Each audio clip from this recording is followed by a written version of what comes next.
Vamos dar continuidade ao nosso estudo sobre terapia cognitiva ou terapia cognitivo-comportamental. Estamos tratando especificamente do conceito de esquemas mentais. Observe primeiramente nesse gráfico para entender como evoluiu a terapia cognitivo-comportamental. Já abordamos anteriormente no nosso curso que surge nos Estados Unidos uma figura de uma pessoa chamada Edward Thorndike. Thorndike estava preocupado em entender como os animais aprendem e para ver se o modo como eles aprendem corresponde também ao modo como o ser humano aprende. E Thorndike concluiu que sempre que houver um estímulo, haverá uma resposta ou uma reação correspondente. É o sistema de aprendizagem. Havendo estímulo, haverá uma resposta. Então, ele criou o conceito de estímulo e resposta. Continuando o nosso estudo a respeito do desenvolvimento teórico de Edward Thorndike, ele partia do princípio que o estímulo vai gerar uma resposta da pessoa. No entanto, esse estímulo é produto do ambiente externo da própria pessoa, ou seja, o ambiente onde essa pessoa está. O ambiente externo pode ser o ambiente social, o ambiente sociocultural, pode ser uma circunstância de momento, uma situação que a pessoa esteja passando, e também pode ser o próprio ambiente físico em si. Então vamos tentar entender. Imagine, por exemplo, que eu aponte uma luz bem forte em direção aos seus olhos. Então, o ambiente externo, eu estou apontando uma luz, estímulo, uma luz forte nos seus olhos. A resposta, automaticamente, as suas pupilas vão se contrair em função dessa luz forte. Essa contração é uma reação que acontece no sistema nervoso automático. A contração pupilar não depende da vontade da pessoa. A pessoa vai apresentar essa reação, mesmo que essa não seja a sua vontade. Vamos pegar um outro exemplo para tentar entender. Imagine três pessoas, pessoa A, pessoa B e pessoa C. Imagine que a pessoa A e B se dê muito bem, as duas se relacionam muito bem. Agora imagine que a pessoa A e a pessoa C não se relacionam muito bem. Tem algum tipo de atrito entre elas. Um dia a pessoa B e a pessoa C estão conversando e de repente elas ouvem ao mesmo tempo a voz da pessoa A. Se a pessoa B se dá bem com A, ao ouvir a voz da pessoa A pessoa B vai ficar feliz, satisfeita, vai ficar alegre em ouvir a voz de A. Mas a pessoa C, que não se dá bem com A, ao ouvir a voz de A, ouvir a mesma voz, a mesma expressão que B ouviu e B se sentiu bem, no entanto, a pessoa C poderá não se sentir bem, poderá não se sentir a contento. Então, observe que nós estamos falando agora do ambiente social. O mesmo estímulo pode produzir efeitos diferentes, respostas diferentes. As respostas podem ser as mais diversas.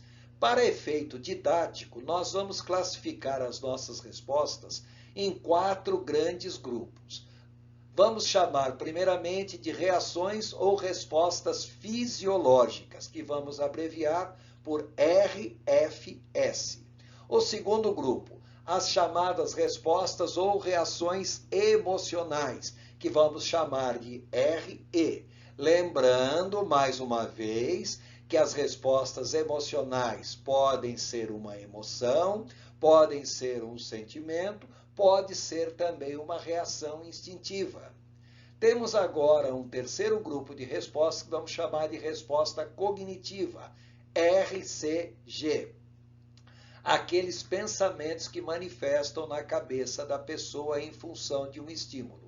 E, por fim, as reações comportamentais, que vamos chamar de RCP. São os comportamentos que as pessoas apresentam em função do estímulo ambiental. Vamos tentar entender, então. Imagine que duas pessoas não se relacionam de maneira satisfatória, não se relacionam bem. Em dado momento, uma dessas pessoas ouve a voz da outra pessoa, o seu antipatizante. Ao ouvir a voz dessa outra pessoa, o ouvinte poderá apresentar de imediato uma reação fisiológica. Poderá sentir dor de cabeça, poderá sentir tontura, poderá sentir tosse, falta de ar, um desarranjo intestinal, um desarranjo urinário, qualquer coisa do tipo. Nós estamos falando, então, de uma resposta fisiológica. E a pessoa também poderá ser, de repente, ser apossada por aquele forte sentimento de medo, ou de ira, ou de vergonha, ou de culpa. Então, nós estamos falando em reação emocional.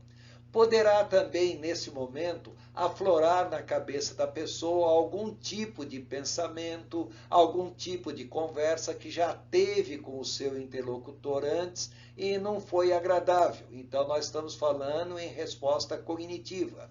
E a pessoa poderá ter algum tipo de comportamento, como, por exemplo, chorar é um comportamento, ou a pessoa manifestar o desejo de ir embora, também é uma forma de comportamento, procurar se afastar do seu interlocutor. Então, observe que nós estamos falando que o ambiente externo, ele é altamente determinante no estímulo. O estímulo pode ser um estímulo físico ou um estímulo sociocultural. O estímulo, por outro lado, vai produzir uma resposta. Então, tudo isso leva a pessoa a um sistema de aprendizagem. Isso surgiu do conceito desenvolvido por Edward Thorndike. Posteriormente, aparece a figura de Skinner. Skinner pegou os mesmos conceitos de Thorndike formulado anteriormente, só que ele ampliou esses conceitos de maneira bem interessante.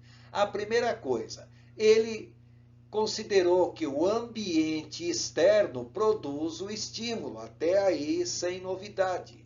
Ele considerou que o estímulo vai gerar uma resposta ou uma reação. Ele não se preocupou em classificar as respostas ou reações, mas de qualquer modo continua valendo. As respostas ou reações podem ser classificadas em fisiológicas, emocionais, cognitivas e comportamentais.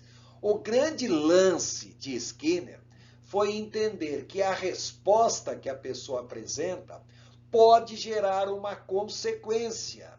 Essa consequência pode criar uma situação de desequilibração no estado dessa pessoa e a pessoa poderá, com o tempo, assimilar esse novo estado, passando então para uma condição de assimilação, e uma vez que a pessoa assimile essa nova condição, ela volta a atingir um estado de equilibração.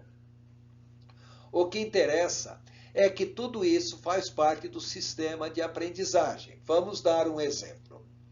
Um professor, na sala de aula, ambiente externo, sala de aula, fala para os alunos: na próxima aula nós vamos ter prova, estímulo, aviso de que haverá uma prova na próxima aula. Automaticamente, os alunos poderão apresentar respostas fisiológicas, alguém poderá ficar bastante nervoso, poderá precisar até sair correndo para ir no banheiro, poderão apresentar também os alunos algum tipo de reação emocional, como é o caso do nervosismo, choro, medo, poderão apresentar reações cognitivas, por exemplo, pensamento: o que eu faço agora, ou tenho que estudar. Poderão apresentar reações comportamentais as mais diversas, como, por exemplo, querer estudar, já pensar como vai se preparar para a prova, que artifício vai usar para colar na prova. São reações comportamentais. Ora, considerando-se que os alunos ouviram o estímulo, vão apresentar a resposta, automaticamente muitos deles vão partir para o estudo, estudar para a prova. Eles estão num estado de desequilibração em função da notícia que receberam.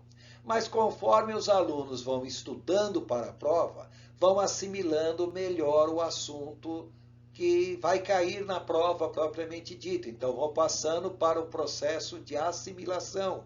E conforme eles vão desenvolvendo melhor o assunto, conhecendo melhor o assunto, eles começam a se reequilibrar emocionalmente. Então, nós estamos falando do processo de aprendizagem. O que nós temos que entender é que muitas vezes, diante de uma resposta ou diante de um estímulo, a pessoa pode desenvolver diferentes estratégias compensatórias, que nós vamos chamar de EC. No momento, nós não vamos abordar quais são as estratégias compensatórias, mas nós podemos dizer, por exemplo, os chamados mecanismos de defesa, os chamados mecanismos de enfrentamento, são estratégias compensatórias que, de alguma maneira, estão associadas às consequências da resposta produzida. Agora, essa consequência vai atuar sobre a própria resposta. Os alunos ouviram o estímulo, tem prova amanhã, resposta, vamos estudar para a prova. O aluno começa a estudar para a prova, automaticamente o estudar para a prova vai alimentando a sua resposta, que era o desejo de querer estudar para a prova. Com isso, o que pode acontecer, e essa foi a grande sacada de Skinner, a consequência poderá reforçar a resposta ou a consequência poderá atenuar a resposta. Se a consequência reforçar a resposta, vamos chamar de RF ou reforço. Vamos dizer que existe o reforço positivo e o reforço negativo. Ou a consequência poderá atenuar a resposta. E vamos chamar essa consequência agora de punição, que pode ser uma punição positiva ou uma punição negativa. Para entender melhor o que está acontecendo, vamos pegar um outro exemplo. Imagine um rapaz chamado Pedro, telefona para a sua namorada Maria e fala: Maria, hoje à noite eu vou na sua casa para nós namorarmos.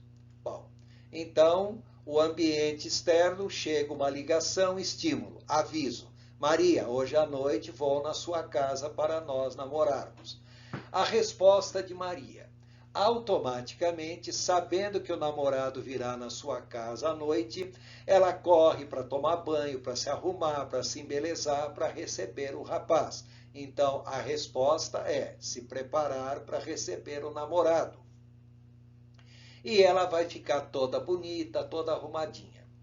Agora imagine que o namorado chegue na casa de Maria. Ele olha para Maria e fala para Maria: você está muito bonita. O estímulo agora é dizer: você está muito bonita. Maria, ao receber esse estímulo, se sente feliz, alegre, satisfeita. Como consequência, ela vai querer estar sempre se arrumando, ficando mais bonita para receber o seu namorado e receber dele um elogio. Então, nós estamos falando em reforço positivo. Vamos reforçar um comportamento colocando como reforço algo positivo ou acrescentando algo que vai reforçar esse comportamento. Por outro lado, vamos pegar agora um caso de um reforço negativo. Maria se aprontou para receber Pedro. Pedro costuma ser um rapaz mal-humorado e sempre critica Maria. Só que ao chegar em casa, ele vê Maria toda arrumada, toda bonita, ele não vai elogiar Maria. Mas ele que tinha o costume de criticar, de falar mal, não vai criticar. Maria, então, terá observar que ela não foi criticada, automaticamente ela entende que se ela se arrumar, ficar bonitinha para receber o namorado, não vai receber a crítica do namorado. Então ela vai reforçar o comportamento de se aprontar para o namorado. No caso, nós chamamos de reforço negativo. O reforço foi se preparar melhor para receber o namorado. Negativo por quê? Não estamos fazendo uma análise de valor. É negativo por quê? Porque nós não estamos colocando, ou melhor, nós estamos tirando um comportamento aversivo, que seria a crítica que o rapaz fazia. Então, essa crítica não será feita. Então, observe, no reforço positivo, teve um elogio, esse elogio foi acrescentado, foi positivado. Isso reforça o comportamento. No reforço negativo, não teve a crítica, então a crítica foi negativada e o fato de ser negativada reforça o comportamento. Entenda que positivo ou negativo não é uma análise de valor. Positivo é por acrescentar algo e negativo é por subtrair algo. No reforço positivo, foi acrescentado um elogio. No reforço negativo, foi tirado uma crítica. Por outro lado, imagine agora que Pedro tenha avisado para Maria que vai para sua casa para ambos namorarem. Maria se prepara para receber Pedro. Pedro chega de imediato, olhando a namorada, ele faz uma crítica negativa ao comportamento dela. Ora, ela se aprontou, se arrumou, ao invés de receber pelo menos um reconhecimento, recebe uma crítica, ou seja, ela foi punida, foi acrescentado uma punição a ela. Então, nós chamamos de punição positiva. Entenda, não é juízo de valores, o positivo é porque foi acrescentado. Então, ela se aprontou para receber o namorado, como consequência, recebe uma crítica, uma punição positiva. Se ela recebe uma punição positiva, ela entende, não vale a pena me preparar para ele. Então, automaticamente, aquele comportamento de se arrumar e preparar para o namorado, esse comportamento tende a ser extinto. Então, nós chamamos de punição positiva, porque extingue um comportamento. Agora, por outro lado, imagine, Pedro está acostumado a elogiar Maria sempre. Ela se arruma para receber o namorado. Quando ele chega, ela esperava um elogio. Ao invés do elogio, ele simplesmente não coloca, não faz elogio nenhum. Ele tira o reforçador positivo. É como se ele tivesse apresentado uma punição negativa. Negativa é porque foi tirado algo reforçador positivo, que seria o elogio que ela esperava, e esse elogio não vem.